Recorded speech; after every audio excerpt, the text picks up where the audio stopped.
से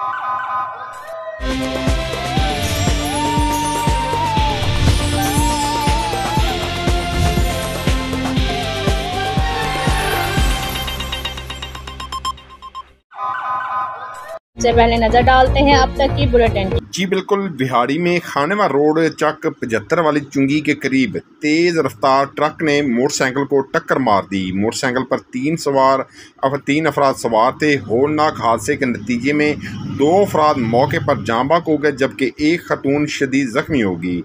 रेस्क्यू ज़राए के मुताबिक जाँ बहक अफराद बहन भाई बताए जाते हैं, जबकि शदीद जख्मी खतून इब्तदाई तिब्बी इमदाद के बाद डिस्ट्रिक्ट अस्पताल बिहाड़ी मुंतकिल कर दिया गया। रेस्क्यू के मुताबिक मोटरसाइकिल सवार बिहाड़ी के नवाही गांव 62 WB के रहायशी हैं। हादसे का शिकार तीनों अफराद बिहाड़ी की तरफ आ रहे थे। सामने से आने वाले तेज़ रफ्तार ट्रक की जिद में आ गए।